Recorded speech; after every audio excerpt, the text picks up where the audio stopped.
ओम सहना भवतु सहनौ भुनक्तु सह वीर्यं करवावहै तेजस्विनावधीतमस्तु मा विद्विषावहै। ओम शांति शांति शांतिः। ओम भद्रं कर्णेभिः शृणुयाम देवाः भद्रं पश्येमाक्षभिर्यजत्राः स्थिरैरङ्गैः स्तुष्टुवागुंसस्तनूभिः व्यशेम देवहितं यदायुः। स्वस्ति न इन्द्रो वृद्धश्रवाः स्वस्ति नः पूषा विश्ववेदाः स्वस्ति नस्तार्क्ष्यो अरिष्टनेमिः स्वस्ति नो बृहस्पतिर्दधातु। ओम शान्तिः शान्तिः शान्तिः। हरिः ओम श्री गुरुभ्यो नमः। हरिः ओम।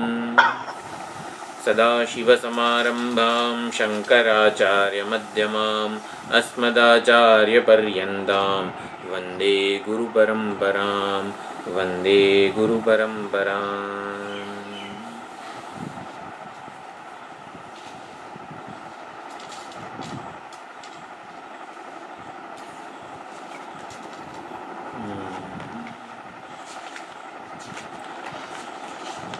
સૌર્યાયણી ગાર્ગ્ય આવીને પીપલાદ ઋષિને આ 5 પ્રશ્નો પૂછે છે.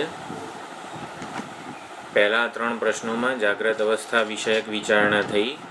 અહીંયા ચોથા પ્રશ્નમાં સ્વપ્ન અને સુષુપ્તિ આ 2 અવસ્થાઓનો પણ વિચાર થાય છે. અવસ્થાત્રય વિવેક ત્વંપદ શોધન થઈ રહ્યું છે. હુંનું વાસ્તવિક સ્વરૂપ શું છે એનું નિર્ધારણ પણ થાય છે. તો સ્વપ્નાવસ્થાની પહેલાં વાત આવી એટલે જે નાડીઓમાંથી પસાર થાય છે જીવ હૃદય પ્રદેશમાં જવા માટે જે નાડીઓમાંથી પસાર થાય છે તે નાડીઓમાં અને સ્વપ્નાવસ્થામાં આત્માની ચૈતન્યની ઉપાધિ શું છે તો મન છે. ત્યાં વિષયો નથી અને ઇન્દ્રિયો નથી. એટલે ઉપાધિ અનાદિ જન્મોના સંસ્કારોવાળું મન એ વખતે જે નાડીઓમાંથી પસાર થાય એ પ્રમાણે એ સ્વપ્ન જુએ છે. 72 કરોડ નાડીઓવાળી જે ચર્ચા હતી એમાંથી જે નાડીઓ આ કંઠ પ્રદેશમાં પસાર થાય ત્યારે એ પ્રમાણે એ સ્વપ્ન જોતો હોય છે. અને બીજું સ્વપ્નમાં જે દેખાય એ સાચું નથી. શેખરભાઈ શું પૂછ્યું હતું તમે? શેખરભાઈ હા, what did you ask? Whatever we have seen, it is not coming in the dream. ઓ બરોબર. અનાદિકાળના જે સંસ્કારો ભેગા થયા છે, એક્યુમ્યુલેટ થયા છે, એમાંથી જે નો કર્મફળનો ઉપભોગ કરવા માટે તૈયાર થાય એ નાડીમાંથી મન પસાર થાય એટલે એ સ્વપ્ન જોવાય, સ્વપ્નનો ભોગ થાય. અને બીજું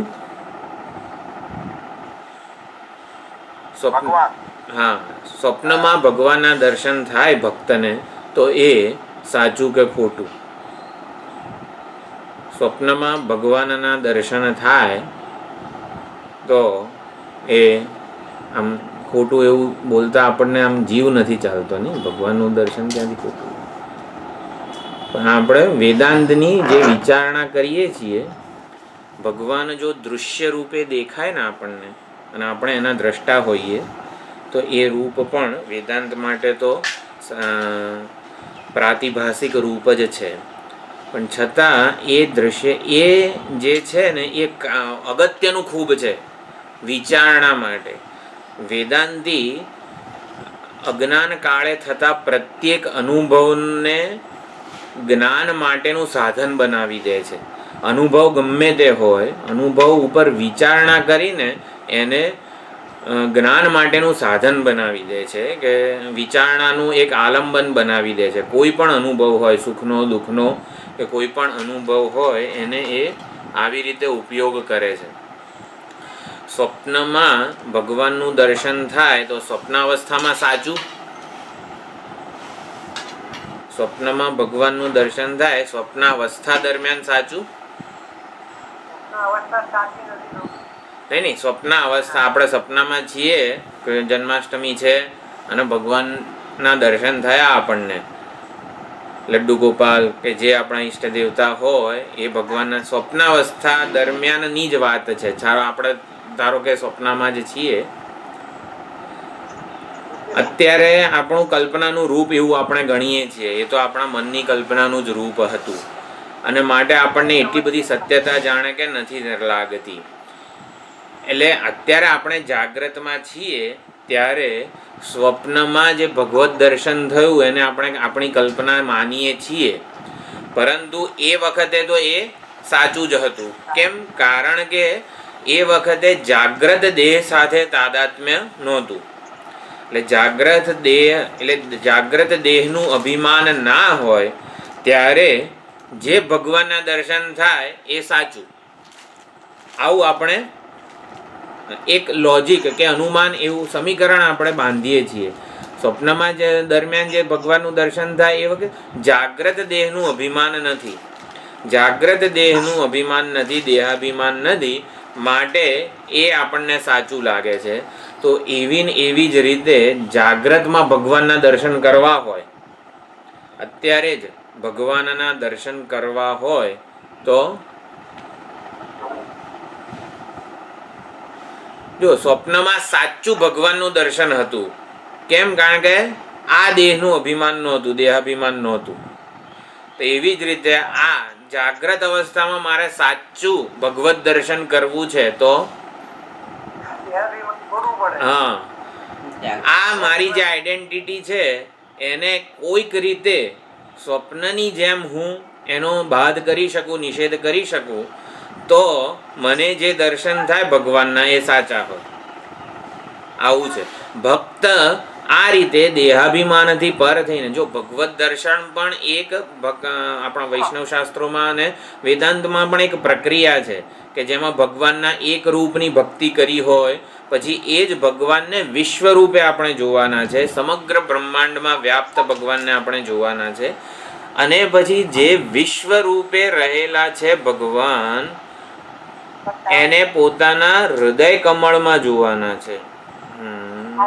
હા, એટલે વિશ્વ રૂપે જે વ્યાપી રહેલા ભગવાન છે એને ભક્ત પોતાના હૃદય કમળમાં જુએ છે. હૃદય કમળમાં જુએ છે એટલે નિરુદ્ધેદમ ચિત્તમ, પોતાના ચિત્તને દેહાભિમાન આ જેટલું પણ એનું વ્યક્તિત્વ છે એમાંથી નિરોધ એનો કરી નાખે. ચિત્તનો નિરોધ કરે પોતાના વ્યક્તિત્વમાંથી, આ જગતના નામ રૂપમાંથી, ત્યારે હૃદયમાં એને ભગવત દર્શન થાય છે. આખી ભક્ત માટેની પ્રક્રિયા છે ભગવત દર્શન માટેની, કે જ્યારે વ્યષ્ટિ જાગ્રત દેહનું અભિમાન પણ સંકેલી લે છે યમ નિયમ આસન પ્રાણાયામ વગેરેથી, પણ એ અષ્ટાંગ યોગની સાધનાથી પણ જ્યારે ચિત્તને આ અહમ અને મમના તાદાત્મ્ય અભિમાનમાંથી સંકેલી લે છે ત્યારે એને જાગ્રત દેહનું અભિમાન હોતું નથી, અને એ વખતે એને હૃદયમાં જે ભગવત દર્શન થાય ને એ એના માટે સાચું હોય છે. તો આ પ્રમાણે સ્વપ્ન અવસ્થાના વિચારથી આપણે આ પણ સમજી લેવાનું છે. Convinced or not convinced? નહીં, અનમ્यूट करके बोल शेखर भाई. True for everybody. Yes. Even Aryamba Shiva Guru ka Exactly. हाँ. Same thing came in. So we believe भगवान सपने में आते हैं. बस इतना ही. અત્યારે એટલે ભગવત દર્શન એક કલ્પના છે એવું આપણને જાણે કે આ જાગ્રત હું આ મારી આઈડેન્ટિટી ટકાવી રાખું ને તો ભગવત દર્શન મારા માટે એક કલ્પના છે. જેવી આ આઈડેન્ટિટી થોડીક શિથિલ થાય ને પછી ભગવત દર્શનની સત્યતા વધતી જાય એવું છે. તો સ્વપ્નના વિચારણાથી આપણે આ સમજવાનું છે. બીજું એક અજ્ઞાન. હા, છઠ્ઠો પ્રશ્ન છે, અરે છઠ્ઠો મંત્ર. છઠ્ઠો મંત્ર આપણે થઈ ગયો ને. તો છઠ્ઠો મંત્ર એકવાર બોલી લઉં છું. स यदा तेजसा अभिभूतः भवति अत्रैष देवः स्वप्नान्न पश्यति तदा एतस्मिन् शरीरे एतत् सुखं भवति. જ્યારે તેજસા અભિભૂત એટલે જ્યારે બ્રહ્મ સાથે એકરૂપ થઈ જાય છે, અથવા તો તેજસા નાડીગતેન પિત્તાખ્યેન, પિત્ત સૌર એવા પિત્ત તેજથી, સૌરનું પરિણામ એવું પિત્ત નામના તેજથી જીવાત્મા જ્યારે અભિભૂત થઈ જાય છે, જેમ જેમ હૃદય પ્રદેશની નજીક આવતો જાય તેમ તેમ એ સ્વયં જ્યોતિના એટલા બધા પ્રકાશમાં અંજાઈ જાય છે, અને પછી એ એનું કોઈ શું કહેવાય છે, લિવિંગ ઇન્ટેલિજન્સ જેને કહેવાય ને લાઈફ, એટલે એને એ અભિભૂત થઈ જાય છે. એ પોતે દ્રષ્ટા તરીકે રહેતો નથી, એ વખતે અભિમાની રહેતો નથી. અને ત્યારે તેજસા હિ તદા સંપન્નો ભવતી સતા સૌમ્ય તદા સંપન્નો ભવતી એવું પણ કહેવાય છે. તેજસા અભિભૂત એટલે સત સંપન્ન, જેને છાંદોગ્યમાં સતા સૌમ્ય તદા સંપન્નો ભવતી એવું કીધું છે સ્વપીતિ, તો એ અહીંયા સત સંપન્ન એવું સમજી શકાય છે. અને એ વખતે ઉપાધિ અંશ જે સમગ્ર જગત, નામરૂપાત્મક જગત, આ વ્યક્તિત્વ, આ બધું એના પોટેન્શિયલ ફોર્મમાં હોય છે. તો બધું એના પોટેન્શિયલ ફોર્મમાં હોવું, ડોર્મન્ટ સ્ટેટમાં હોવું, એને જ અજ્ઞાન કીધું છે. એટલે કારણ શરીર એટલે શું? તો કે અજ્ઞાન. અને અજ્ઞાન એટલે શું? જ્ઞાનનો અભાવ અજ્ઞાન એવું નથી. બધા જ સંસ્કારો, બધા જ વિષયો, બધું જ આઈડેન્ટિટી, વ્યક્તિત્વ, આ બધું એના કારણ રૂપે હોય છે. વટવૃક્ષનું અજ્ઞાન એટલે શું? તો વડના ટેટા રૂપે હોવું, એને વટવૃક્ષનું અજ્ઞાન કીધું છે. કે બધું કે જેમાંથી આખું મોટું વટવૃક્ષ થવાનું છે એ એના કારણ અવસ્થામાં હોય છે, બીજા અવસ્થામાં હોય છે. તો આમ ઉપાધિ અંશ જે છે એ એની કારણ અવસ્થામાં છે. ઉપાધિ જ્યારે એની કારણ અવસ્થામાં હોય, વ્યક્ત રૂપે ન હોય, ત્યારે ઉપહિતનું શું થાય? ઉપાધિ જ્યારે કારણ અંશમાં હોય, વ્યક્ત ના હોય, ઉપાધિ બીજ રૂપે હોય, તો ઉપહિત જે ચૈતન્ય છે એ શું, એમ થોડીક કલ્પના કરીએ આપણે તો. જો ઉપાધિ એના કારણ અંશમાં છે તો ઉપહિતની શું ગતિ હોય?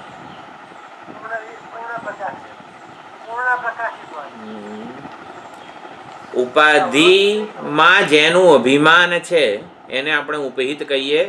ઉપાધિથી જે પ્રભાવિત છે એને ઉપહિત કહીએ. જેમ કે માયોપાધિ ચૈતન્યને ઈશ્વર કીધું છે, અવિદ્યા ઉપાધિ ચૈતન્ય, ઉપહિત ચૈતન્યને જીવ કીધું છે. તો એક મિનિટ, ઉપાધિ એના કારણ અવસ્થામાં હોય, બીજા અવસ્થામાં હોય, પોટેન્શિયલ ફોર્મમાં હોય, ત્યારે ઉપહિત શું કરે? ઉપહિતની શું ગતિ થાય?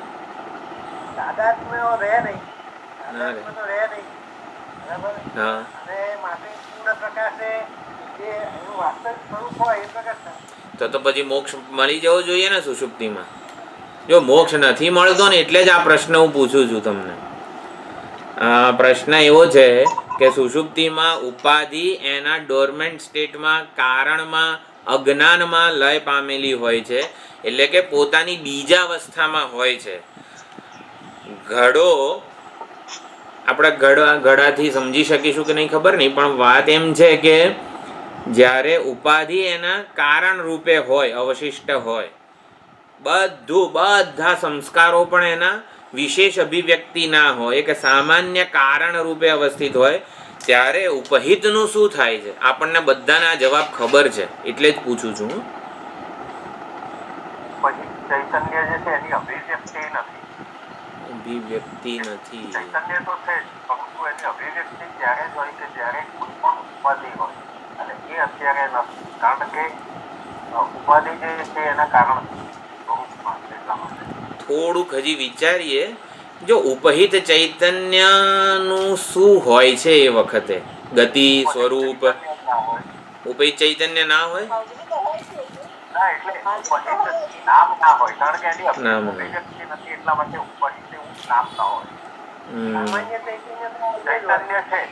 ચૈતન્ય છે એ આપણે જવા દઈએ છીએ. ચૈતન્ય કુટસ્થ ચૈતન્ય સાથે આપણને અત્યારે કંઈ નિસ્બત નથી.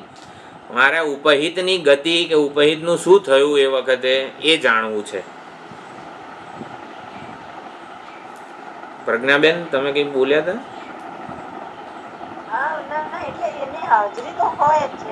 ઉપહિતની હાજરી હોય છે, આટલો જવાબ આમ સંતોષકારક નથી. એવું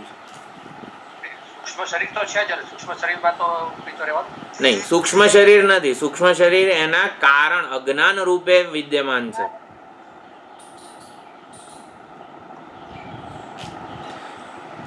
જો ઉપાધિ છે ને હોય તો એટલે ઉપાધિ વિના, ઉપાધિ સાથેના તાદાત્મ્ય અધ્યાસ કે પરામર્શ વિના ચૈતન્ય આ દેહ સાથે કોઈ પ્રકારે સંબંધિત ન થઈ શકે. પરંતુ સુષુપ્તિમાં આપણે જીવીએ છીએ, પ્રાણ ચાલે છે, બધા તંત્રો સરસ રીતે ચાલે છે, એટલે પરામર્શ ચૈતન્યનો અને ઉપાધિનો કોઈક સંબંધ તાદાત્મ્ય અધ્યાસ તો થયેલું જ છે. આપણે કહીએ છીએ ઉપાધિ એના કારણ રૂપે છે. હા બોલો. હા, અજ્ઞાન, ઉપાધિ અજ્ઞાનથી આચ્છાદિત નથી, પણ અજ્ઞાન રૂપે છે. અજ્ઞાન એટલે કારણ, પોટેન્શિયલ ફોર્મમાં છે ઉપાધિ. તો ઉપહિત એ પોટેન્શિયલ ના ધર્મો વાળું હોય. જેવી ઉપાધિ હોય ને એવું ઉપહિત હોય. તો ઉપાધિ જો કારણ રૂપે હોય તો ઉપહિત એ કારણ અવસ્થા સાથે તાદાત્મ્યપન્ન હોય, એટલે પ્રાજ્ઞ રૂપે હોય. આ જવાબ આપણને ખબર જ છે, પણ આપણે ક્લેરિટી મેળવી રહ્યા છીએ. પ્રાજ્ઞ શું છે? અજ્ઞાન ઉપહિત ચૈતન્ય છે, કારણ ઉપહિત ચૈતન્ય છે. જો ઉપાધિનું કારણ હોય ને તો કારણનો અભિમાની હોય ચૈતન્ય એ વખતે. જ્યારે ઉપાધિ મન હોય તો મનનો અભિમાની હોય ચૈતન્ય એ વખતે તેજસ હોય. ઉપાધિ જો આ વિષયો જો આપણે કે એટલે સમજી રહ્યા છીએ સુષુપ્તિ અવસ્થાના વિચારને, કે ત્યાં ચૈતન્ય હાજર છે. કઈ રીતે? પ્રાજ્ઞ રૂપે, ઉપહિત રૂપે. ઉપહિત હા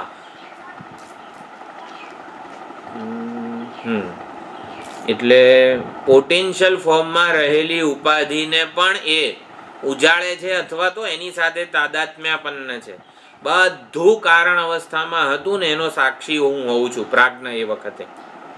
એટલે ઉપહિત પ્રાજ્ઞ રૂપે હોય છે. કસ્ય એતત સુખમ ભવતી ત્રૈષ દેવઃ તદા એતસ્મિન શરીરે એતત સુખમ ભવતી. હવે એતત સુખમ ભવતી એ આપણે વિચાર કર્યો તો સુષુપ્તિનો આનંદ કોને મળે છે? પ્રાજ્ઞને મળે છે એવું કહીએ એક ઉપર છેલ્લી દ્રષ્ટિએ જવાબ, પણ હકીકતમાં એ આનંદ કોઈને નહીં, એ સ્વયં પ્રકાશ આનંદ સ્વરૂપ પરમાત્મા એ વખતે પ્રગટ થાય છે. આત્મા એના શુદ્ધ આનંદ સ્વરૂપે જ પ્રકાશે છે, પરંતુ આ કારણ અવસ્થા સહિત છે અને માટે એનું સ્પષ્ટ રીતે ભાન નથી આપણને. તો આમ સુષુપ્તિ એ સોપાધિક લય એનું દૃષ્ટાંત છે. ઉપાધિ વિશેષ રૂપે અભિવ્યક્ત નથી, ઉપાધિ એના કારણ રૂપે અભિવ્યક્ત છે. અભિવ્યક્ત નહીં, એ ઉપાધિ એના કારણ રૂપે અવશિષ્ટ છે. માટે એ વખતે ઉપાધિ એના કારણ રૂપે છે ને, માટે અજ્ઞાન છે, અને માટે એ સુષુપ્તિ અને મોક્ષમાં આ ભેદ રહી જાય છે. મોક્ષ એ નિરુપાધિક ભ્રમ છે, અને તત્વજ્ઞાનથી જ્યારે બધું આત્યંતિક લય પામી જાય ત્યારે ઉપહિત ઉપાધિ જે છે ને એનું કારણ પણ એનો પણ બાધ થઈ જાય છે. ઉપાધિ અને ઉપહિત બંને બાધિત થઈ જાય છે મોક્ષમાં. તો એ હજી થોડુંક સમજવાનું છે. સાતમા એટલે કસ્ય એતત સુખમ ભવતી એનો જવાબ આ છઠ્ઠા મંત્રમાં આપ્યો, અને કસ્મિન્નું સર્વે સંપ્રતિષ્ઠિતા ભવંતી એનો 3 મંત્રોમાં પીપલાદ ઋષિ એનો જવાબ આપે છે, 7, 8 અને 9. તો સૌથી પહેલા તો એ સમજીએ કે 5મો પ્રશ્ન શું છે? કસ્મિન્નું સર્વે સંપ્રતિષ્ઠિતા ભવંતી ઇતિ. આ પ્રશ્ન પૂછ્યો કેમ? સુષુપ્તિમાં જ્યારે આ ઊંઘી જાય છે જીવ, હૃદયમાં હોય છે, પ્રાજ્ઞ રૂપે હોય છે, અને બધી ઉપાધિ નામ રૂપાત્મક જગત કારણ રૂપે હોય છે, અજ્ઞાન રૂપે હોય છે. એટલે શેમાં આ બધા લય પામે છે? આ પ્રશ્ન સૌર્યાયણી ગાર્ગ્યએ પૂછ્યો કેમ? જો આપણે પ્રશ્ન સાથે તાદાત્મ્ય થાય તો પછી એના જવાબને આપણે આપણા જીવનમાં કનેક્ટ કરી શકીએ. આના એવું તો વળી શું જાણ, બધું પરમાત્મામાં લય, જો જવાબ તો આવવાનો જ છે. પરે આત્મની સંપ્રતિષ્ઠંતે, પરમાત્મામાં બધું લય થઈ જાય છે. તો એનાથી કંઈ આમ બહુ વિશેષ આમ જાણવા મળતું હોય એવું નથી. તો સૌર્યાયણી ગાર્ગ્યએ આ પ્રશ્ન પૂછ્યો કેમ? સુષુપ્તિમાં બધું ક્યાં જઈને આશ્રિત થાય છે, ક્યાં રિઝોલ્વ થાય છે? એટલે આ પ્રશ્નની થોડીક જે વિચારણા છે કે કેમ પૂછ્યો છે. જાગ્રત અવસ્થામાં સંપૂર્ણ નામ રૂપાત્મક જગતમાં સભાનતા છે આપણી. આ સ્થૂળ શરીર, સૂક્ષ્મ શરીર, ઇન્દ્રિયો, મન, બુદ્ધિ, અહંકાર બધા સાથે આપણું તાદાત્મ્ય છે, અભિમાન છે. એટલે સુષુપ્તિમાં ચૈતન્ય અને ઉપાધિ અને નામ રૂપાત્મક જગત આ બધું છે. અને માટે ચૈતન્યને એના વિવિક્ત ઉપાધિ અને નામરૂપથી વિવિક્ત પૃથક સ્વરૂપે ઓળખવું ખૂબ જ અઘરું છે. તો આપણે જેમ જેમ આપણે ઉપાધિ વિવિક્ત ચૈતન્યને ઓળખવું છે, અનુભવ તો છે જ, ઓળખાણ બાકી છે. તો આપણે એ પ્રમાણે ઉપાધિ વિવિક્ત ચૈતન્યને ઓળખવા માગીએ છીએ, એનો અનુભવ કરવા માગીએ છીએ. તો સ્વપ્ન અવસ્થાનો વિચાર કે એ વખતે નામ રૂપાત્મક આ સ્થૂળ પ્રપંચ નથી અને ઇન્દ્રિયો નથી, આ સ્થૂળ શરીર પણ નથી અને ઇન્દ્રિયો પણ નથી સ્વપ્ન અવસ્થામાં. એટલે સ્વપ્ન અવસ્થામાં મિનિમમ ઉપાધિ છે. કઈ ઉપાધિ છે? આપણા અનાદિ સંસ્કારો વાળું મન અને ચૈતન્ય, આ ઉપાધિ છે. એટલે સ્થૂળ શરીર અનાત્મા સિદ્ધ થાય છે, નામ રૂપાત્મક જગત પણ અનાત્મા સિદ્ધ થાય છે. અનાત્મા સિદ્ધ થાય છે એટલે મિથ્યાત્વનો નિશ્ચય થાય છે. એક આ મિથ્યાત્વનો નિશ્ચયને પણ સ્વપ્ન અવસ્થાનો વિચાર કરીએ શેના માટે છે? એ સ્થૂળ શરીરનું અનાત્મત્વ સમજી શકીએ, સ્થૂળ શરીરનું મિથ્યાત્વ સમજી શકીએ એના માટે છે. તો સ્વપ્ન અવસ્થાનો વિચાર તો કર્યો, આપણા માટે સ્થૂળ શરીર તો હજી એવું ને એવું જ સત્ય છે. એટલે મિથ્યાત્વ નિશ્ચય જે છે એને સમજવાનો કઈ રીતે? મિથ્યા કોને કહેવાય? આપણે સ્થૂળ જગત મિથ્યા છે, આ સ્થૂળ શરીર મિથ્યા છે, અનાત્મા છે. એટલે કે એને હુંનું સ્ટેટસ આપણે આપી દઈએ છીએ, એના આધારે હું વિશેનો નિર્ણય લઈએ છીએ. હવે જેના વગર હું રહી શકતો હોઉં, એનાથી હું વિશેનો નિર્ણય ન કરું ને, એને મિથ્યાત્વ નિશ્ચય કીધો છે. સ્થૂળ શરીર વિનાનો હું સ્વપ્નમાં અને સુષુપ્તિમાં હોઉં છું. માટે સ્થૂળ શરીરના ગુણધર્મો, વિશેષતાઓ, એનાથી હું મારા વિશેનો જજમેન્ટ, મારા વિશેનો અભિપ્રાય ન બાંધું, ત્યારે સ્થૂળ શરીર માટે, સ્થૂળ શરીર મારા માટે અનાત્મા કે મિથ્યા સિદ્ધ થાય. અનાત્મત્વ નિશ્ચય, મિથ્યાત્વ નિશ્ચય એટલે આ સમજવાનું, સ્થૂળ શરીર મારા માટે ક્યારે અનાત્મા કે મિથ્યા થયું કહેવાય? જ્યારે એને હુંનું સ્ટેટસ ના મળે, અથવા તો એનાથી હું વિશેના નિર્ણયો હું ન લઉં. એટલે સ્વપ્ન અને સુષુપ્તિના અનુભવનો વિચાર આપણને આ સ્તર સુધી લઈ જાય છે કે ખરેખર આ સ્થૂળ શરીર સાથે મારો સંબંધ સાચો નથી. માટે સ્થૂળ શરીરના ગુણધર્મો, વિકારોથી મારે મારી જાતને, મારા સ્વરૂપને જજ કરવાની જરૂર નથી. ત્યારે આ સ્થૂળ શરીર મારા માટે અનાત્મા બને. હવે સ્વપ્નમાં પણ મન ઉપાધિ હોય છે, એ પણ અનાત્મા જ છે, એ પણ મિથ્યા અધ્યારોપિત છે અજ્ઞાનને લીધે ચૈતન્ય ઉપર. એવું ક્યારે સમજાય? સુષુપ્તિના અનુભવના વિચારથી. તો સુષુપ્તિમાં મન પણ નથી, મન એના કારણ રૂપે વિદ્યમાન હોય છે. અને માટે મનની જે વૃત્તિઓ છે એનાથી હું મને પોતાને ન માપું, ત્યારે મન મારા માટે મિથ્યા થાય. તો આ પ્રમાણેની વિચારણા આ સ્વપ્ન અને સુષુપ્તિ અવસ્થાની છે. તો આ પ્રશ્ન કેમ પૂછ્યો? તો સુષુપ્તિ અવસ્થામાં આત્માને વ્યક્ત ઉપાધિથી સ્પષ્ટપણે વિલક્ષણ અને સ્વતંત્ર ઓળખી શકાય છે. સુષુપ્તિના અનુભવના વિચારથી આત્મતત્વને, ચૈતન્યને, હુંને ઉપાધિના પરામર્શ વિનાનો ઓળખી શકાય છે. ઉપાધિ સાથેના સંબંધ વગરનો એ કેવો છે? તો શાસ્ત્રએ કીધું ને એવો છે. તો શાસ્ત્રના જે લક્ષણો છે, ઓળખાણ છે ને, એ સીધે સીધા આપણને સુષુપ્તિના અનુભવમાં લાગુ પડી જાય છે. આ પ્રમાણે આ લય આધાર, લય અધિષ્ઠાન છે, આધાર છે એવા આત્માની અહીંયા 7મા મંત્રમાં વાત આવે છે. 7, 8 અને 9 આ મંત્રો ખૂબ જ સુંદર છે. જગત પણ ઉપલક્ષણ બને છે આત્મતત્વના જ્ઞાન માટે, અને જીવ પણ ઉપલક્ષણ બને છે આત્મતત્વના જ્ઞાન માટે. સુંદર વિચારણા છે. તો 7મો મંત્ર: સ યથા સૌમ્ય વયાંસી વાસો વૃક્ષમ સંપ્રતિષ્ઠન્તે એવં હવૈ તત્સર્વં પરે આત્મની સંપ્રતિષ્ઠન્તે. હે સૌમ્ય, સૌમ્ય કોને કીધું છે? સૌમ્ય કોને કીધું છે?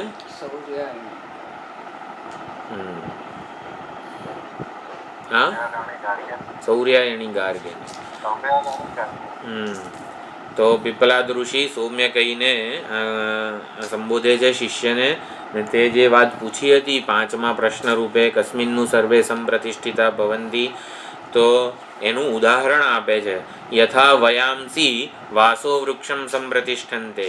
તો જેવી રીતે વયાંસી પક્ષીઓ બધા સાંજે આવીને એ પોતાનો જે આધારરૂપ, આશ્રયરૂપ વૃક્ષ છે એના ઉપર બેસી જાય, એના ઉપર વિશ્રાંતિ લે, ત્યારે એટલે એવી રીતે પોતાના આધારરૂપ, જેમાં માળો વગેરે એમણે બાંધ્યો હોય એમાં આશ્રિત થઈ જાય, એનો આધાર લે અને એના આધારે જ એ વિશ્રાંતિને પામે. એવં હવૈ તત્સર્વં પરે આત્મની સંપ્રતિષ્ઠન્તે.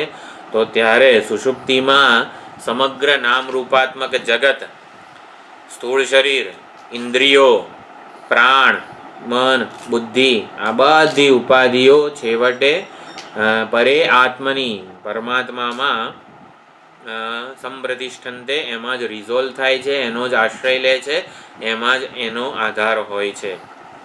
બધા પક્ષીઓ છે એ સાંજે જે પોતાનો માળો હોય એ વૃક્ષો ઉપર આવે, થોડો સમય કલબલાટ કરે, ચી ચી ચી ચી, સાંજે પણ આપણને એટલો અવાજ આવતો હોય છે.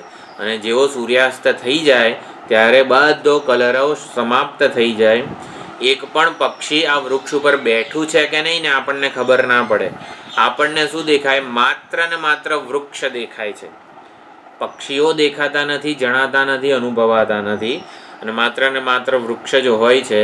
આમ એવી જ રીતે સુષુપ્તિમાં પણ બધું નામરૂપાત્મક જગત, ઇન્દ્રિયો, વિષયો સહિત અધ્યાત્મ, અધિભૂત, અધિદૈવ, આ બધા ભેદ પોતાના મૂળ કારણ, મૂળ આધાર, લય આધાર એવા પરમાત્મામાં, ચૈતન્યમાં જ લય પામે છે. હવે અહીંયા સમજવાનું એ કે ચૈતન્યને લયનો આધાર કેમ કીધો છે. કારણ કે જ્યારે ફરીથી સવારે જાગીએ ને ત્યારે બધું વ્યવસ્થિત રીતે એનું સર્જન થયેલું હોય છે, વ્યવસ્થિત રીતે એની અભિવ્યક્તિ હોય છે. આંખ આંખના ગોલકમાં જાય, કાન કાનના ગોલકમાં જાય, સૂર્ય રૂપને જ પ્રકાશે, દિગ્દેવતા છે શબ્દને જ પ્રકાશે. આ બધું વ્યવસ્થિત રીતે બધું અભિવ્યક્ત થયેલું હોય છે.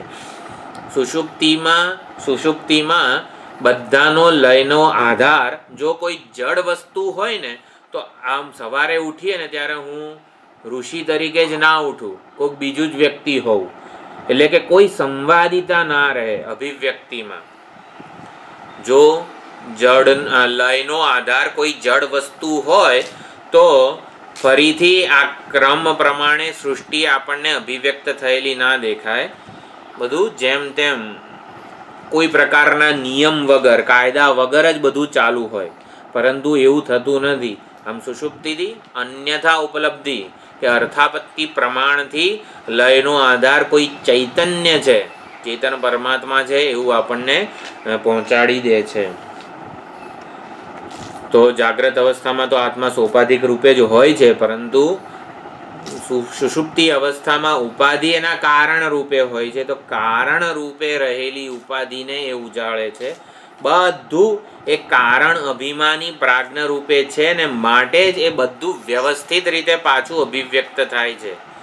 સુષુપ્તિમાં અજ્ઞાન અને ચૈતન્ય, પ્રાજ્ઞ કહીએ અહીંયા, અજ્ઞાન ઉપાધિ ચૈતન્ય હોય છે.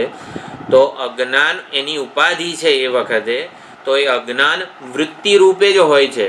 એ અજ્ઞાન કહો, નિર્વિકલ્પ વૃત્તિ કહો, એ જ પછી જાગ્રતમાં ભોગતા અને ભોગ્યનું સમગ્ર પ્રપંચ રચે છે.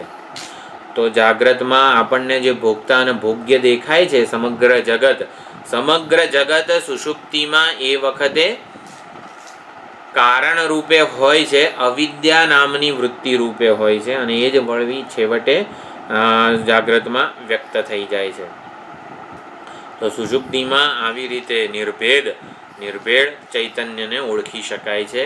કોઈ પ્રકારનું ભોગતા ભોગ્ય વિષયી સ્પંદન નથી હોતું, માટે આનંદ છે આત્માનો એ સ્પષ્ટપણે એ વખતે સ્વયં પ્રકાશે છે. તો આનંદ એ વખતે પ્રકાશે છે. એટલે સુષુપ્તિમાં કારણ ઉપાધિ રહી જાય છે. સુષુપ્તિ, પ્રલય અને મુક્તિ, આ 3 અવસ્થાનો હવે વિચાર કરીએ. તો સુષુપ્તિમાં સંપૂર્ણ જગત એવા ચેતન લય આધારમાં લીન થઈ જાય છે. સુષુપ્તિમાં જગત ઉપાધિ અંશ છે એ એના કારણમાં હોય છે, અને એ કારણ અજ્ઞાનરૂપી ઉપાધિનો, એટલે કારણ અવસ્થામાં રહેલી ઉપાધિનો અભિમાની આ પ્રાજ્ઞ હોય છે. એટલે સુષુપ્તિમાં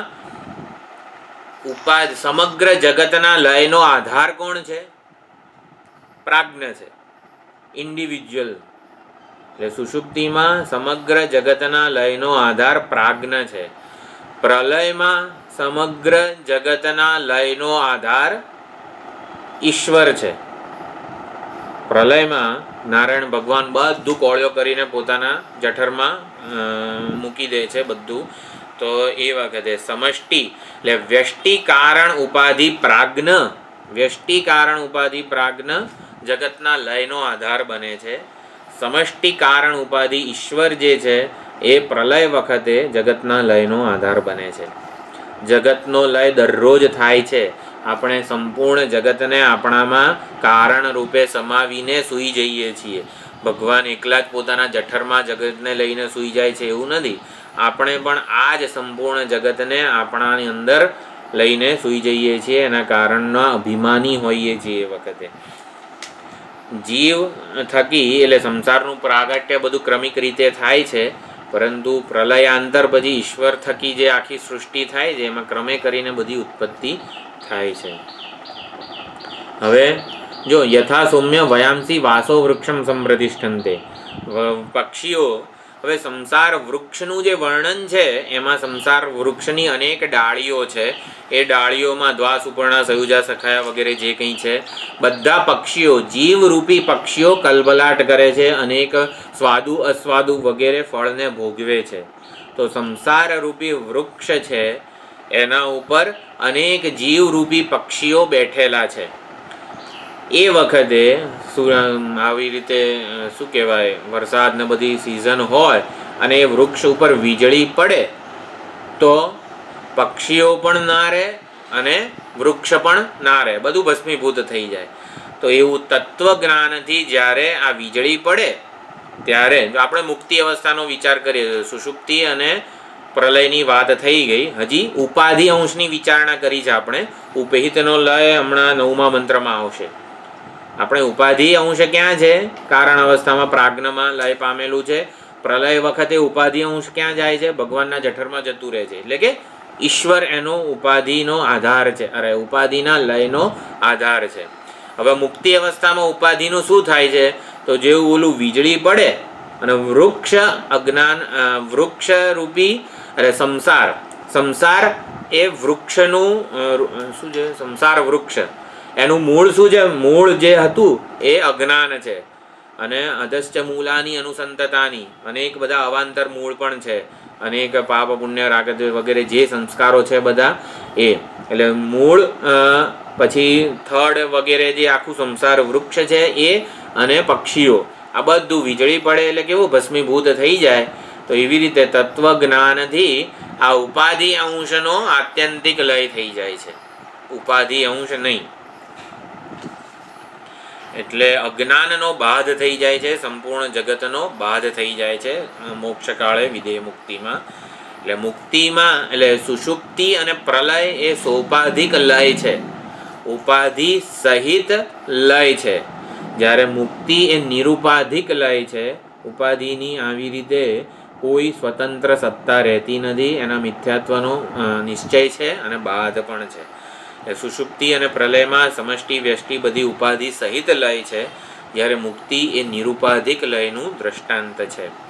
એવમ હવૈ તત્સર્વમ પરે આત્મની સંપ્રતિષ્ઠન્તે, આત્મા રૂપે જ એ રહે છે, રિઝોલ્વ થાય છે. રેસ્ટ એટલે સબ્જેક્ટ, ઓબ્જેક્ટ અને ઇન્સ્ટ્રુમેન્ટ, આ ત્રણ ઉપાધિઓ છે. પ્રમાતા, પ્રમેય અને પ્રમાણ, આ બધું એક ચૈતન્યમાં જઈને લય પામે છે. પરે આત્મની સંપ્રતિષ્ઠન્તે, અહીંયા પરે આત્મની કીધું છે તો સુષુપ્તિમાં લયનું અધિષ્ઠાન આધાર કોણ છે? પ્રાજ્ઞ. પછી પ્રલયમાં લયનું અધિષ્ઠાન ઈશ્વર છે, અને મુક્તિમાં આવી રીતે શુદ્ધ ચૈતન્ય છે પરે આત્મની, એ જ લયનો આધાર હોય છે.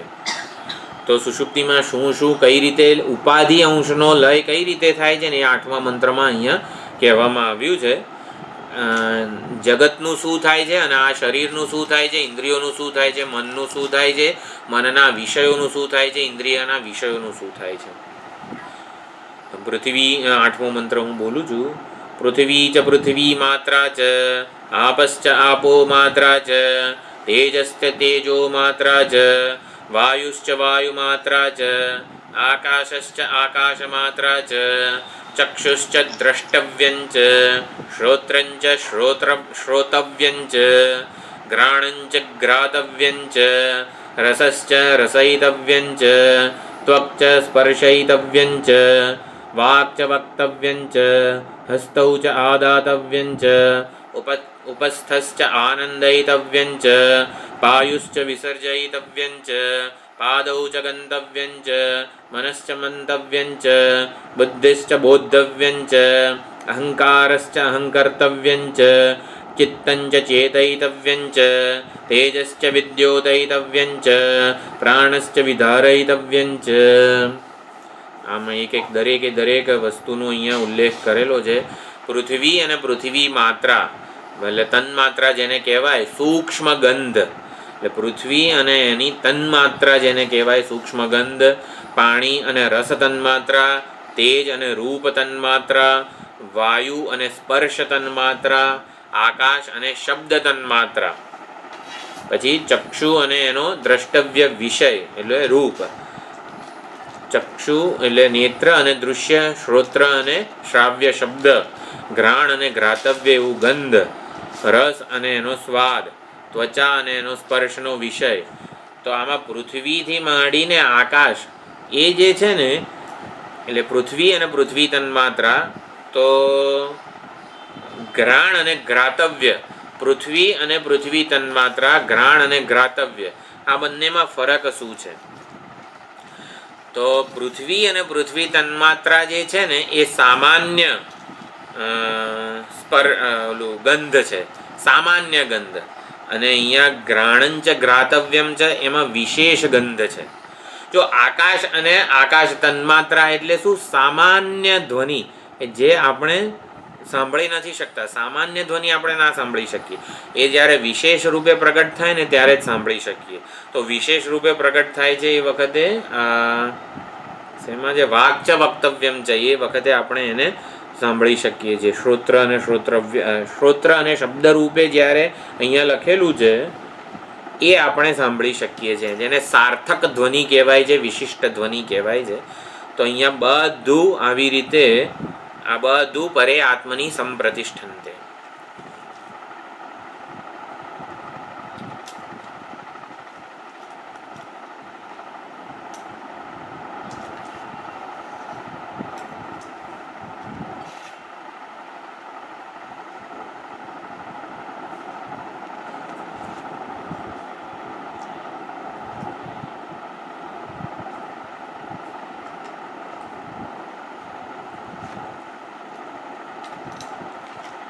Recording in progress.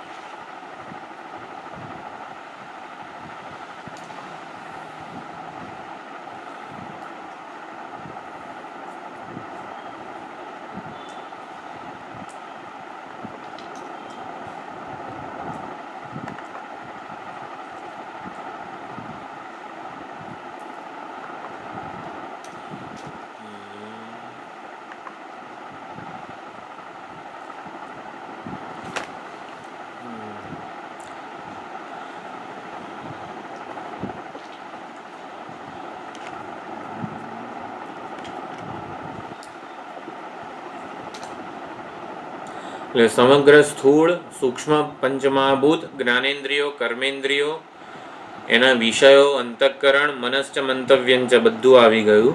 આ બધું પરે આત્મની સંપ્રતિષ્ઠંતે ચેતન એવો લયનો આધાર છે એ વખતે અને એમાં જ એ અવશિષ્ટ રહે છે. પરે આત્મની સંપ્રતિષ્ઠંતે વિષય સપ્તમી અને અધિકરણ સપ્તમી. તો અહીંયા અધિકરણ સપ્તમી છે. સાપ ઊંઘી જાય ત્યારે દોરીમાં સંપ્રતિષ્ઠતે એટલે શું? દોરી રૂપે જ એ અવશિષ્ટ રહે છે. જ્યારે ભ્રાંતિ ન હોય, સાપ આખો રાત્રિનો ગાઢ અંધકાર હોય, દોરીમાંનો સાપ ગાઢ અંધકાર હોય ત્યારે ક્યાં જતો રહે? કે દોરીમાં જતો રહે એટલે ઇન ધ સેન્સ કે દોરી રૂપે અવશિષ્ટ રહે છે. અહીંયા પરે આત્મની સંપ્રતિષ્ઠંતે એટલે જેટલું પણ સ્થૂળ સૂક્ષ્મ પંચમહાભૂત જ્ઞાનેન્દ્રિયો કર્મેન્દ્રિયો એના વિષયો અંતઃકરણ અને વિધારયિતવ્યંચ તેજશ્ચ વિધારયિતવ્યંચ પ્રાણંચ વિદ્યોતયિતવ્ય પ્રાણ અને એનું વિધારણ એટલે હિરણ્ય ગર્ભ સૂત્રાત્મા અને એનું ધારણ કરાયેલું સંપૂર્ણ જગત આ બધું આત્મા રૂપે પરે આત્માની ચૈતન્ય આત્મ સ્વરૂપે જ અવશિષ્ટ રહે છે. એના વડે ધારણ કરાયેલું છે એટલે કે એના રૂપે અવશિષ્ટ રહે છે એવું સમજવાનું છે. તો ભોગતા અને ભોગ્ય અને ભોગકરણ ભોગ સાધન જેને કહેવાય છે, ત્રિપુટીમાંથી ભોગતાની વાત 9મા મંત્રમાં છે. ભોગ્ય જગત અને ભોગ સાધનો જે ઇન્દ્રિયો વગેરે છે, મન વગેરે છે, એ ભોગ સાધન છે, બાહ્યકરણ અને અંતઃકરણ.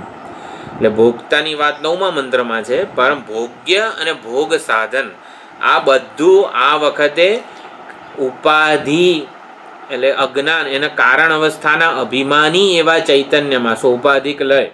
અહીંયા પરે આત્મનીમાં સમજવાનું છે એ સોપાધિક લય છે. કારણ કે અજ્ઞાન ઉપાધિ એવા ચૈતન્યમાં લય પામે છે, એમાં જ એ આશ્રિત થાય છે.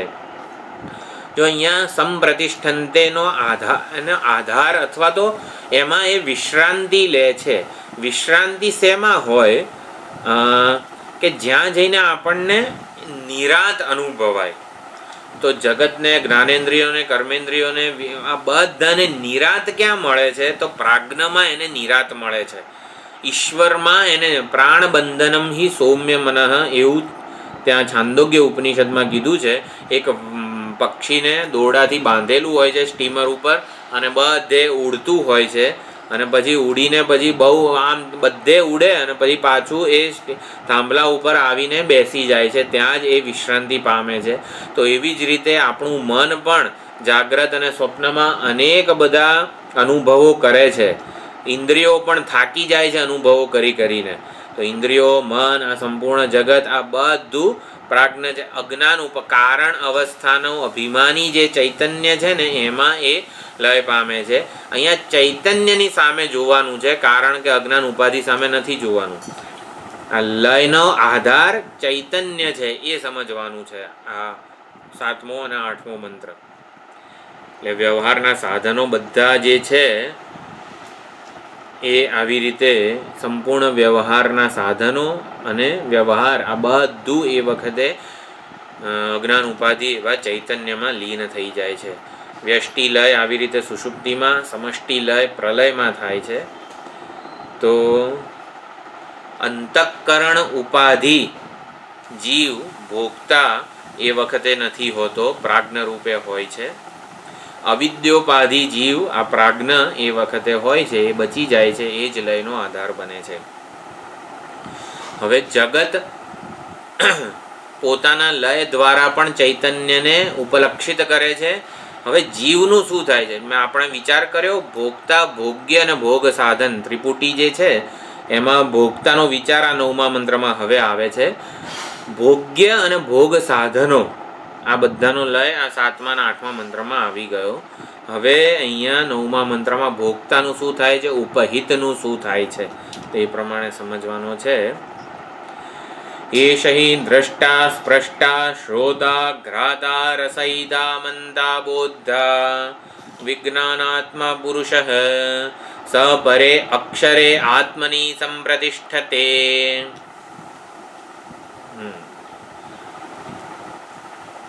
7મા મંત્રમાં હવે તમે ખાલી જુઓ, 7મું મંત્ર હતું એવમ હ વૈ તત્ સર્વમ પરે આત્મનિ સંપ્રતિષ્ઠન્તે. બહુવચન વાપરેલું છે સંપ્રતિષ્ઠન્તે. 7મા મંત્રમાં સંપ્રતિષ્ઠન્તે છે એટલે ભોગ સાધનો અનેક છે. હા, પ્રતિષ્ઠતે. 7મા મંત્રમાં સંપ્રતિષ્ઠતે છે કે સંપ્રતિષ્ઠન્તે છે? પ્રતિષ્ઠતે. 7મા મંત્રમાં પણ તો મારી બુકમાં જુદું છે. तो फर्स्ट लाइन में वृक्षम संप्रतिष्ठन्ते. हाँ, बाद में एवं ह वै तत्सर्वं परे आत्मनि सर्वं परम आत्मनि संप्रतिष्ठते. संप्रतिष्ठिते. संप्रतिष्ठते. ચાલો જોઈ લઈશું મારી બુકમાં શું છે. અત્યારે કૈલાસ આશ્રમની બુકમાં આ ગીતા પ્રેસમાં મનુભાઈ શું લખેલું છે? બીજામાં ન નથી, પહેલામાં અડધો ન છે, ન પછી આમાં છ પછી ન નથી.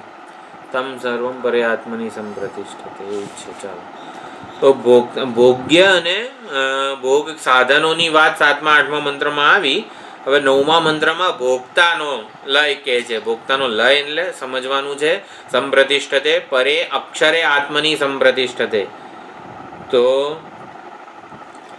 જે જોનારો એષ હિ દ્રષ્ટા સ્પૃષ્ટા શ્રોતા વિજ્ઞાતા જ્ઞાતા એમ પ્રમાણે છે. આ જે જોનારો, સ્પર્શ કરનારો, સાંભળનારો, સૂંઘનારો, રસયિતા સ્વાદ માણનારો, પછી શું છે મંતા બોદ્ધા મનન કરનારો અને જાણનારો, આ બધું વિજ્ઞાનાત્મા પુરુષ. અહીંયા વિજ્ઞાનાત્માનો અર્થ પણ ભાષ્યને આધારે સમજવાનો છે. વિજ્ઞાન જેનું સ્વરૂપ છે એવા ચૈતન્યમાં સારી પેઠે સ્થિત થાય છે. તદેકો વશિષ્ઠ શિવ કેવલોહમ. તો અવશિષ્ટ કોણ રહે છે એ વખતે? તો અવશિષ્ટ અથવા તો આધાર અથવા તો અધિષ્ઠાન એ વખતે પરે અક્ષરે આત્મની. જો અહીંયા 7મા મંત્રમાં પરે પછી આત્મની જ હતું, અક્ષરે નહોતું લખ્યું. અહીંયા ભોગતાનો લય સમજવાનો છે એટલે પરે અક્ષરે આત્મની. અક્ષર અહીંયા બ્રહ્મ માટે છે. બ્રહ્મ સ્વરૂપે જ અવશિષ્ટ રહે છે, બ્રહ્મ સ્વરૂપે જ પ્રતિષ્ઠિત થાય છે એવું સમજવાનું છે. ઉપાધિનો લય સોપાધિક આત્મામાં થાય છે. ભોગતા ઉપહિતનો લય કઈ રીતે ક્યાં થાય? બ્રહ્મમાં થાય છે. હવે એવું આપણે સમજવાનું છે આ મંત્રથી. તમને થોડોક ખ્યાલ આવ્યો ને ભેદ શું હું પહોંચાડવા માંગુ છું? ઉપાધિનો લય અંતઃકરણ, મન, ઇન્દ્રિયો, વિષયો જે કંઈ છે એનો લય ક્યાં થાય છે? અજ્ઞાન ઉપહિત જે ચૈતન્ય છે સોપાધિક આત્મામાં થાય છે. સોપાધિક આત્મામાં ઉપાધિ અંશનો લય થાય છે. અને નિરૂપાધિક આત્મા, નિરૂપાધિક આત્મા કોણ હોય? બ્રહ્મ હોય. તો બ્રહ્મમાં ઉપહિતનો લય થાય છે. લય થાય છે. હવે લય વસ્તુને સમજવાની છે એકચ્યુઅલી. હવે પાણી શું છે, ડોલમાં પાણી છે અને એમાં સૂર્યનું પ્રતિબિંબ પડે છે. ત્યારે હવે સમજવાનું એ છે કે પાણી જ્યારે એની કારણ અવસ્થામાં પહોંચી જાય, ટૂંકમાં પાણી સુકાઈ જાય, ત્યારે સૂર્યના પ્રતિબિંબનું શું થાય? સૂર્યમાં ભળી જાય. હવે જનરલી આ એક સ્ટાન્ડર્ડ સ્ટેટમેન્ટ છે કે પ્રતિબિંબ જ્યારે પાણી સુકાઈ જાય ડોલનું ત્યારે અંદરનું જે સૂર્યનું પ્રતિબિંબ હતું એ સૂર્યમાં ભળી જાય, એક થઈ જાય. હવે થોડું વેદાંતના, હવે એ જવાબ સાચો છે ખોટો બાજુએ મૂકીએ, પણ સાચો શું છે? પ્રતિબિંબ અને સૂર્ય વચ્ચેના ભેદનો ભ્રમ રહેતો નથી એ વખતે. આવું સમજવાનું છે. જીવ અને ઈશ્વરનું ઐક્ય થઈ જાય છે, પરમાત્મા સાથે એક રૂપ તાદાત્મ્ય થઈ જાય છે સુષુપ્તિમાં. એટલે સમજવાનું શું? જીવ અને પરમાત્માનો ભેદના ભ્રમની નિવૃત્તિ થાય છે.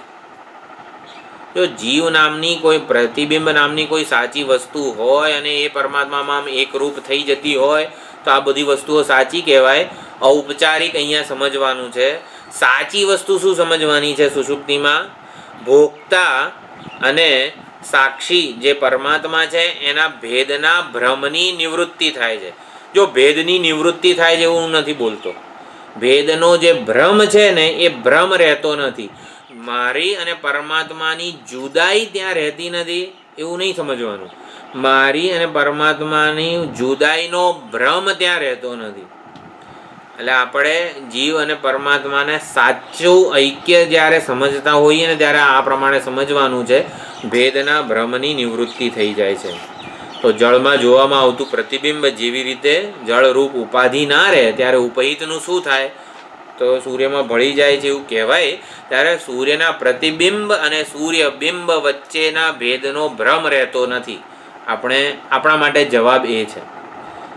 તો આ પ્રમાણે અહંકાર પણ જ્યારે અજ્ઞાનની ચાદર ઓઢીને વિશ્રામ કરે છે સુષુપ્તિમાં ત્યારે પરે અક્ષરે આત્મની સંપ્રતિષ્ઠતે. તો આ ભોગતા જે જીવ છે એ પરમાત્મામાં જ બ્રહ્મ સ્વરૂપે જ અવશિષ્ટ રહે છે એવું સમજવાનું છે. અહીંયા જીવનું બ્રહ્મત્વ પ્રતિપાદિત કરવામાં આવ્યું છે. એષ હિ દ્રષ્ટા સ્પષ્ટા શ્રોતા વિજ્ઞાનાત્મા પુરુષ, ત્યાં સુધી જીવ કીધો છે. સહ તે જીવ પરે અક્ષરે આત્મની સંપ્રતિષ્ઠતે, એ બ્રહ્મ સ્વરૂપે જ રહે છે, અવશિષ્ટ રહે છે. આમ જીવાત્મા ભોગતા જે છે એને સાક્ષી સ્વરૂપે અથવા તો પરમાત્મા બ્રહ્મ સ્વરૂપે અહીંયા સમજાવવામાં આવ્યો છે એવું સમજવાનું છે. દ્રષ્ટા શ્રોતા બુદ્ધા મંતા આ બધા જે છે એ એના માયિક રૂપો છે. અને વિજ્ઞાનાત્મા એટલે આત્માનો અહીંયા અર્થ, આત્માના જુદા જુદા સંદર્ભમાં જુદા જુદા અર્થ થતા હોય છે. અહીંયા આત્માનો અર્થ સ્વરૂપ એવું સમજવાનું છે. તો વિજ્ઞાન જેનું સ્વરૂપ છે, સહ વિજ્ઞાનાત્મા પુરુષ, તો જેના લીધે પુરુષ એટલે શું? જો અહીંયા શુદ્ધ ત્વમ પદનું શોધિત અર્થ જે છે પ્રત્યેગાત્મા કે સાક્ષી ચૈતન્ય, એ અહીંયા સહ વિજ્ઞાનાત્મા પુરુષ થી સમજવાનું છે. ત્વમ પદનો શોધિત અર્થ કે જે ઉપાધિથી વિવિક્ત છે એવું. તો વિજ્ઞાનાત્મા એટલે વિજ્ઞાન જેનું સ્વરૂપ છે. વિજાનાતિ ઇતિ વિજ્ઞાનમ. જો અહીંયા કર્તરી પ્રયોગ કરેલો છે, વિજાનાતિ ઇતિ વિજ્ઞાનમ, તો અહીંયા કર્તરી પ્રયોગથી સમજવાનું છે. તો વિજ્ઞાન જેનું સ્વરૂપ છે, જ્ઞાન સ્વરૂપ છે, વિજ્ઞાન જેનો સ્વભાવ છે, સ્વરૂપ છે, એવો પ્રત્યેગાત્મા પુરુષ કાર્યકરણ સંઘાતને ચેતનતાથી પૂરી દેનારો છે. પૂર્ણત્વાત પુરુષ પૂરી દેનારો છે એવો જે છે એષ આ જીવાત્મા જે આત્મા સૂઈ ગયો છે અથવા તો જેને આપણે હું રૂપે માનીએ છીએ એ એષ હિ સંપ્રતિષ્ઠતે પરે અક્ષરે આત્મની બ્રહ્મ સ્વરૂપે અવશિષ્ટ રહે છે. ભોક્તા એષ, ભોક્તાનો ઉપાધિ સંબંધ અને ઉપાધિ સંબંધિત રૂપ, સ્પષ્ટા બોધા મંતા રસહિતા, આ એનું ઉપાધિ સંબંધિત રૂપ છે. પ્રત્યેક આત્માનું ઉપાધિ સંબંધિત રૂપ, આ જે દ્રષ્ટા શ્રોતા રસહિતા વગેરે છે એ ત્યાં રહેતું નથી. ઉપાધિ સંબંધ રહેતો નથી. ઉપાધિ સંબંધિત રૂપ ભોગતાનું પ્રત્યેક આત્માનું એ વખતે રહેતું નથી. ભોગતા સ્વયં કલ્પિત નથી. ભોગતાનું ઉપાધિ સંબંધ અને ઉપાધિ સંબંધિત રૂપ કલ્પિત છે. ભોગતા સ્વયં કલ્પિત નથી, એ પરે અક્ષરે આત્મની. તો ભોગતાનો લય બ્રહ્મ સ્વરૂપે, લય નહીં સમજવાનો, ભોગતા અને બ્રહ્મ વચ્ચેના ભેદની નિવૃત્તિ થાય છે, ભેદના ભ્રમની નિવૃત્તિ થાય છે. તો ઉપાધિ ન રહે તો, જો ઉપાધિ રહેતી નથી સુષુપ્તિમાં, તો ઉપહિતનું શું થાય? ઉપહિત એટલે ઉપાધિ સંબંધિત રૂપ. ઉપાધિ ના હોય તો ઉપાધિ સંબંધિત રૂપ ન રહેવું એ જ ઉપહિતનો લય છે. હા, ભ્રાંતિ નિવૃત્તિ, એક્ઝેક્ટલી. પ્રતિબિંબ સૂર્યમાં ભળી જાય છે, આવું બધું સમજી લેવાનું, પણ આપણા માટે તો એક જ છે. એ વખતે ભેદનો ભ્રમ ત્યાં રહેતો નથી. અધિષ્ઠાન રૂપે જ આ જીવાત્મા એ વખતે હોય છે. હવે એને અહીંયા સુષુપ્તિના વિચાર દ્વારા ઓળખવાનો પ્રયત્ન કરીએ. તો સુષુપ્તિનો વિચાર આપણા માટે કેમ આટલો બધો અગત્યનો છે? સુષુપ્તિના અનુભવનો વિચાર. સુષુપ્તિમાં અજ્ઞાન છે અને બ્રહ્મ પણ છે. બ્રહ્મ ચૈતન્ય એટલે અહીંયા કૂટસ્થ ચૈતન્ય પણ સમજી શકાય, શુદ્ધ ચૈતન્ય. તો શુદ્ધ ચૈતન્ય અને અજ્ઞાન બંને છે. હવે બંને છે ને એ કોઈ દિવસ આમ લોજિકલી સમજી શકાતું નથી. જો ચૈતન્ય હોય તો પછી અજ્ઞાન ના જ હોવું જોઈએ ને. પરંતુ આપણી અનુભૂતિ છે કે ત્યાં આનંદ, અહમ સુખેન અસ્વાપ્સમ, મયા સુખેન અસ્વાપ્સમ ન કિંચિદ અવેદિશમ. અજ્ઞાન અને આનંદ બંનેની અનુભૂતિ છે સુષુપ્તિમાં જાગીએ ત્યારે. એટલે અનુભવ અજ્ઞાન અને આનંદ આ બંનેનો છે. એટલે હું અજ્ઞાની હતો, હવે હું અજ્ઞાની હતો સુષુપ્તિમાં, અત્યારે ચાલો ને જાગ્રતમાં પણ, તો હું અજ્ઞાની છું એ મારો અનુભવ છે. અનુભવને ક્યારે કોઈ દિવસ તર્ક એને પછાડી ન શકે.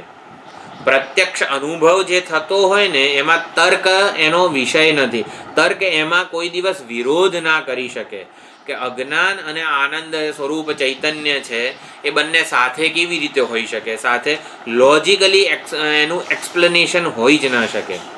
અજ્ઞાન અને આનંદ સ્વરૂપ ચૈતન્ય બંને કોએક્ઝિસ્ટન્સ, બંને સાથે હોવું એ કોઈ દિવસ તર્કથી સમજી શકાય જ નહીં. જ્યારે કોઈ વસ્તુને તર્કથી સમજી શકાતું નથી ત્યારે હવે આપણે બે જ વસ્તુ છે. એક તો અનુભવ તો છે આપણને, હું અજ્ઞાની છું, હું સુખેથી સૂતો હતો અને મને કંઈ ભાન નહોતું, એટલે બંનેનો અનુભવ છે. અને હવે પ્રત્યક્ષ પ્રમાણથી આપણને અનુભવાય છે અને શાસ્ત્ર પ્રમાણ પણ એ પ્રમાણે કહે છે. તો હવે અનુભવને સમજવા માટે તર્કને લગાડવાનો છે. અનુભવનો વિરોધ તર્ક કોઈ દિવસ કરી શકે નહીં. તો સ્વયં પ્રકાશ ચૈતન્ય પરે અક્ષરે આત્મની સંપ્રતિષ્ઠતે. એટલે સ્વયં પ્રકાશ ચૈતન્ય છે અને અજ્ઞાન પણ છે. તો બંને સાથે કઈ રીતે હોઈ શકે? બંને છે ને એકબીજાના વિરોધી નથી. સ્વયં પ્રકાશ ચૈતન્ય અને અજ્ઞાન બંને ફ્રેન્ડલી છે, એકબીજાના શત્રુ નથી. શત્રુ હોય ને, જો સ્વયં પ્રકાશ ચૈતન્ય અને અજ્ઞાન એકબીજાના શત્રુ હોત તો હું અજ્ઞાની છું એવો અનુભવ આપણને કોઈ દિવસ થયો જ ના હોત. એટલે જો સ્વયં પ્રકાશ ચૈતન્ય બ્રહ્મ જો ફ્રેન્ડલી હોત, અજ્ઞાનની ફ્રેન્ડલી છે, જો આપણે એકબીજાનું વિરોધી નથી એ સમજીએ છીએ. કેમ એકબીજાનું વિરોધી નથી? સ્વયં પ્રકાશ પરમાત્મા છે. જો નારાયણ ભગવાન સૂતા છે ને ત્યાં ક્ષીરસાગરમાં, તોય આ રાવણ ને કંસ ને બધા ઉત્પાત મચાવે છે. તો નારાયણ ભગવાન રાવણના કે કંસના વિરોધી નથી. હવે કોણ વિરોધી છે ને એ આપણે સમજવાનું છે. જ્યારે નારાયણ ભગવાન અહીંયા અવતાર લે રામ અને કૃષ્ણ રૂપે, ત્યારે રાવણનો અને કંસનો સંહાર કરે. તો જો શુદ્ધ ચૈતન્ય કે બ્રહ્મ ચૈતન્ય, કુટસ્થ ચૈતન્ય અજ્ઞાનનું વિરોધી નથી, અજ્ઞાન સાથે ફ્રેન્ડલી છે અજ્ઞાનને પણ સત્તા અને સ્ફૂર્તિ પ્રદાન કરે છે, જેથી અજ્ઞાન એનું કાર્ય કરી શકે છે. અજ્ઞાનનું કયું કાર્ય છે? આવરણ અને વિક્ષેપ. એ એનું કાર્ય કરી શકે છે, એને સત્તા અને સ્ફૂર્તિ આપે છે. અને માટે અહીંયા સમજવાનું છે કે નારાયણ ભગવાન આપણી દવા નથી. નારાયણ ભગવાન આપણા દુઃખની દવા નથી. આપણને અજ્ઞાનથી છૂટવું છે, અજ્ઞાનથી મુક્ત થવું છે, તો નારાયણ ભગવાન કઈ મદદ નથી કરવાના. શુદ્ધ ચૈતન્ય બ્રહ્મ ચૈતન્ય કઈ મદદ નથી કરવાનું. તો કરવું શું પડે? એમને અવતાર ધારણ કરવા માટે મજબૂર કરવા પડે. તો એ જ્યારે અવતરિત થાય, સુષુપ્તિમાં અજ્ઞાન રૂપી ઉપાધિમાં પ્રતિબિંબિત થયેલા છે આ ભગવાન, તો પણ એ નથી નાશ કરતા. એટલે અંતઃકરણ કે અજ્ઞાન પ્રતિબિંબિત ચૈતન્ય પણ આપણા કામનું નથી. આપણા માટે કામનું શું છે? અંતઃકરણ વૃત્તિ પ્રતિબિંબિત ચૈતન્ય કામનું છે આપણા માટે. ઘટ વૃત્તિમાં પ્રતિબિંબિત ચૈતન્ય ઘટ અજ્ઞાનનો નાશ કરે છે અને આપણને ઘટ જણાય છે. તો એવી રીતે અંતઃકરણની એક વિશેષ વૃત્તિમાં જ્યારે ચૈતન્ય અવતરિત થાય ત્યારે એ ચૈતન્ય અજ્ઞાનનો નાશ કરે છે. તો અંતઃકરણની કઈ વૃત્તિ? હું બ્રહ્મ છું, અખંડાકાર વૃત્તિ કે બ્રહ્માકાર વૃત્તિ, એ વૃત્તિમાં અંતઃકરણ ની વૃત્તિમાં આવી રીતે અવતરિત થાય ને ત્યારે એ ચૈતન્ય વૃત્તિ પ્રતિબિંબિત ચૈતન્ય અજ્ઞાનનો નાશ કરે. જ્ઞાન વૃત્તિમાં પ્રતિબિંબિત ચૈતન્ય અજ્ઞાન વૃત્તિનો નાશ કરે છે. અને એ જાગ્રતમાં થાય છે, એ આપણે એક સમજવાનું છે. એટલે સુષુપ્તિનો જે અનુભવ છે ને એનાથી આટલો વિચાર કરવાનો છે કે અજ્ઞાન અને આનંદ બંને, આનંદ એટલે જ્ઞાન સ્વરૂપ પરમાત્મા બંને છે, છતાં અજ્ઞાન કેમ એવું ને એવું અનુભવાય છે? કારણ કે એનું વિરોધી નથી. એ વખતે લક્ષણ એટલે અંતઃકરણ વૃત્તિમાં પ્રતિબિંબિત ચૈતન્ય એટલે અંતઃકરણ વૃત્તિ હું બ્રહ્મ છું વગેરે જે બ્રહ્માકાર વૃત્તિમાં પ્રતિબિંબિત ચૈતન્ય અજ્ઞાનનો નાશ કરે છે. અજ્ઞાન વૃત્તિનો નાશ કોણ કરે? જ્ઞાન વૃત્તિમાં પ્રતિબિંબિત ચૈતન્ય. હવે અહીંયા એ સમજવાનું છે કે એ ચૈતન્યને હું જાણી કેવી રીતે શકું? ત્રિપુટીના અધિષ્ઠાનને કદાપી આપણી બુદ્ધિ જાણી નથી શકવાની. ત્રિપુટીનું જે અધિષ્ઠાન છે એને ક્યારેય આપણી બુદ્ધિ જાણી ના શકે. એટલે નોવરનેસ જ્યાં સુધી છે ને ત્યાં સુધી ત્રિપુટીનું અધિષ્ઠાન જણાય નહીં. હું કેવી રીતે સ્વયં પ્રકાશ બ્રહ્મ ચૈતન્યને જાણી શકું? હું કેવી રીતે સ્વયં પ્રકાશ બ્રહ્મ ચૈતન્યને જાણી શકું? તો જ્યાં સુધી હું જાણનારો છું ત્યાં સુધી એ જણાવવાનું નથી. એટલે નોવરનેસ જ્ઞાતા પ્રમાતાનો જ્યારે બાધ થાય ત્યારે આપણે એને જાણી શકીશું. નહીં, એવું પણ નહીં સમજવાનું. પ્રમાતાનો બાધ થઈ જાય તો પછી હું સ્વયં પ્રકાશ ચૈતન્યને કઈ રીતે જાણું? તો હજી પણ જાણવાનો રોલ આપણે વેશ પહેરી જ રાખ્યો છે. જ્યાં સુધી જ્ઞાતાનો વેશ આપણે પહેર્યો છે ને ત્યાં સુધી એ જ્ઞાન સ્વરૂપ આપણા માટે ન જણાય. જ્ઞાતાનો વેશ જ્યારે નથી રહેતો, સુષુપ્તિમાં જ્ઞાતાનો વેશ નથી રહેતો, ત્યારે સુષુપ્તિના અનુભવના વિચારથી એને ઓળખી શકીએ છીએ આપણે. સુષુપ્તિમાં જ્ઞાતાનો વેશ રહેતો નથી અને ત્યારે આપણે એને ઓળખી શકાય છે. મારે મારો બંધ આંખવાળો ચહેરો જોવો છે. મારે મારો બંધ આંખવાળો ચહેરો જોવો છે. હું અરીસા સામે ઊભો છું, બંધ આંખવાળો ચહેરો જોવો છે મારે. તો અરીસા સામે જઈને આંખો બંધ કરું ને પછી સહેજ આમ ત્રાસી નજરથી જોઈ લઉં તો બંધ આંખવાળો ચહેરો મારે જોવાય? હા, ના જોઈ શકાય.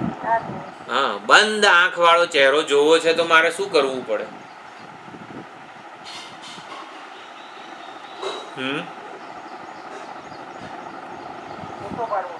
ફોટો. પણ એ જોઈશ તો ખુલ્લી આંખે જ ને. પછી બંધ આંખ વાળો ચહેરો જોવાય? ના જોવાય. અને જોવો જ છે તો શું કરવાનું? ખુલ્લી આંખે જોવું. હજી કઈ એક રીત તો છે, હાવ હાવ ના હોય કઈ. બંધ આંખ વાળો ચહેરો મારે જોવો છે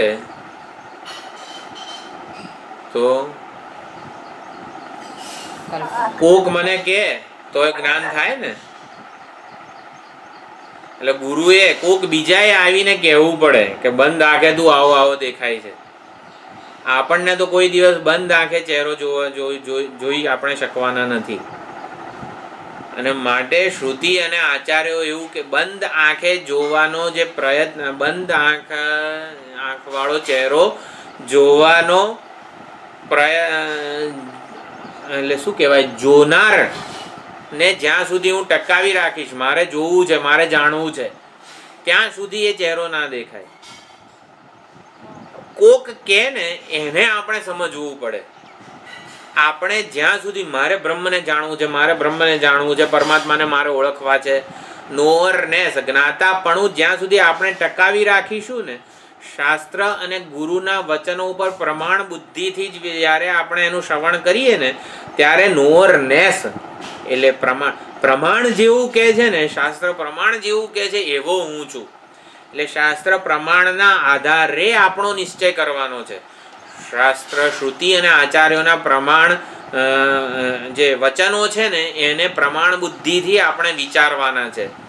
પ્રમાણની આંખે આપણને દેખાશે આપણે કેવા છીએ. આપણે જ્યાં સુધી જાણવાનો પ્રયત્ન ચાલુ રાખીશું ને, નોઅરનેસ જેને જ્ઞાતાપણું પ્રમાતાપણું જે છે એ ટકાવી રાખીશું, ત્યાં સુધી જ્ઞાતા બની રહીને જ્ઞાન સ્વરૂપને ક્યારે આપણે જાણી શકવાના નથી. એટલે જ્ઞાન સ્વરૂપને જાણવાનો પ્રયત્ન કરવાનો નથી. પ્રયત્ન જ જે વખતે આપણે સુષુપ્તિમાં એ પ્રયત્ન રહેતો નથી ને, માટે જ સ્વયં પ્રકાશ આનંદ જ્ઞાન સ્વરૂપ ત્યાં પ્રગટ થાય છે. તો એવી જ સુષુપ્તિમાં જે અનુભવ છે ને એ જ પ્રમાણે જાગ્રતમાં આપણે પ્રમાતા સાથેનું એ શહી દ્રષ્ટા સ્પષ્ટા આ ઉપહિતનો લય છે. એટલે ભોગતા કે પ્રમાતા રૂપે આપણે ન હોઈએ. પ્રમાતા રૂપે ન હોઈએ એટલે પ્રમાતા સાથે આપણું તાદાત્મ્ય ન હોય, જાણવાના પ્રયત્નથી ઉપરામ થયેલા હોઈએ. શાસ્ત્ર જે કહે છે, ગુરુના વચનો જે કહે છે એને સમજવાનો પ્રયત્ન કરીએ, એને જાણવાનો પ્રયત્ન નથી કરવાનો. શાસ્ત્ર અને આચાર્યોથી એની ઓળખ જે છે ને એ ઓળખ સ્વયં પ્રકાશ છે. એટલે એ ઓળખ પ્રમાણે એ પ્રગટ થાય છે. એટલે એવમ હવૈ પરે અક્ષરે આત્મની સંપ્રતિષ્ઠતે. એટલે આ પ્રમાણે સુષુપ્તિનો લય, હજી ઘણી ચર્ચા છે સુષુપ્તિના લયની.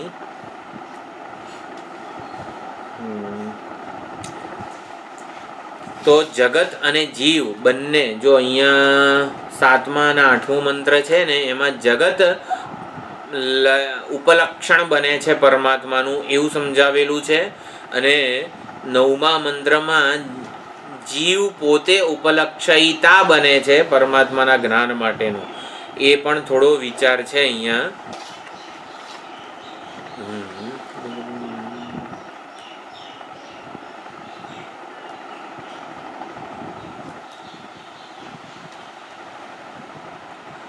તો જગત રૂપી ઉપલક્ષણથી જ્યારે જ્યારે પરમાત્માનું જ્ઞાન થાય છે, પરોક્ષ ઉપલક્ષણ એટલે જાણે કે સમજવાનું છે તટસ્થ લક્ષણ.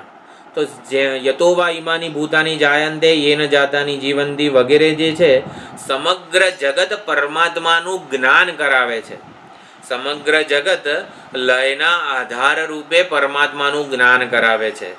સમગ્ર જગત સુષુપ્તિમાં હોતું નથી તો ક્યાં જતું રહ્યું? તો લયના આધાર એવા પરમાત્મામાં, ચેતનમાં, કારણ ઉપાધિવાળા પરમાત્મામાં જઈને લય પામે છે.